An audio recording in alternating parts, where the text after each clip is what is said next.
Hello students, I welcome you all to the 39th session of Financial Management. Under financing decision, we were discussing capital structure theories. In this session, we are going to discuss about traditional approach of capital structure theory. The learning objective of this session is to understand the traditional approach. After this session, students are expected to describe traditional approach. Now let us just recap what we have studied in previous sessions. In the previous session, we discussed about Modigliani and Miller approach, which advocates that the financing decision or capital structure of a firm does not affect the market value of a firm in a perfect capital market. Before Modigliani and Miller approach, that is in sessions 37, 38, and also 36, we discussed various theories of capital structure. Under capital structure, we have four important theories: net income approach, net operating income approach, Modigliani-Miller approach, and traditional approach. Now let us move on to traditional approach. Traditional approach was propounded by Ezra Solomon. Traditional approach is the combination of net income approach and net operating income approach. As this is the combination of these two approaches, it is also called as intermediate approach or midway approach. According to traditional approach, mix of debt and equity capital can increase the value of the firm by reducing overall cost of capital to certain level of debt. Dear students, this point has to be noted. See, this is the combination of net income approach and net operating income approach. We know that under net income approach, it is advocated that capital structure influences the value of the firm and cost of capital.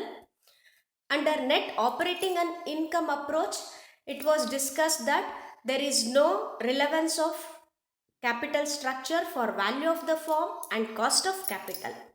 Now, as traditional approach is the combination of these two approaches, here both the points are considered. That means up to a certain level of debt, the cost of capital and market value of the firm will change. So after that it remains constant, or there will be no effect of debt on the market value of the firm and cost of capital. As this is the combination of these two theories, it is called as intermediate approach. Now let us discuss what exactly the proposition under traditional approach. Traditional approach nalli exact agi ಏನು ಹೇಳ್ತಾರೆ ಅಂತ discuss ಮಾಡೋಣ. The first important point is cost of debt, which is denoted as KD, remains constant more or less up to a certain level and thereafter rises. So here we are discussing about cost of debt. KD remains constant ಅಂದರೆ ಅದು ಒಂದೇ ತರನಾಗಿರುತ್ತೆ, change ಆಗಲ್ಲ. ಎಲ್ಲಿ ತನಕ? Up to certain level of debt. ಅಂದರೆ debt ಒಂದು level reach ಆಗೋ ತನಕನೂ KD ಕಾನ್ಸ್ಟೆಂಟ್ ಆಗಿರುತ್ತೆ. After that KD will increase. This is the first proposition. And the second point is cost of equity capital remains constant more or less or raises gradually up to a certain level and thereafter increases rapidly.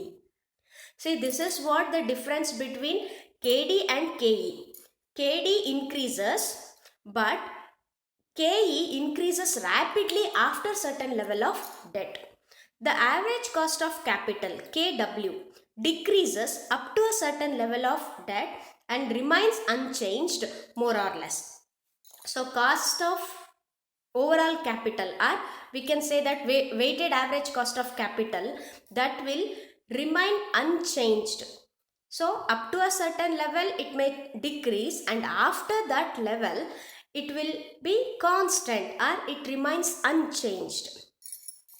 Though there is a change in KD or KE, cost of overall capital or weighted average of capital remains same. So these are all the three important propositions under traditional approach. Now let us discuss what are the assumptions of traditional approach.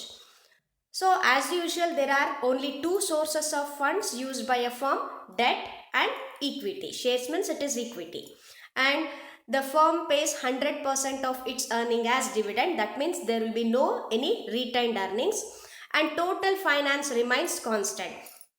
Whatever might be the debt equity mix, the ratio of debt equity may change, but the total finance remains constant.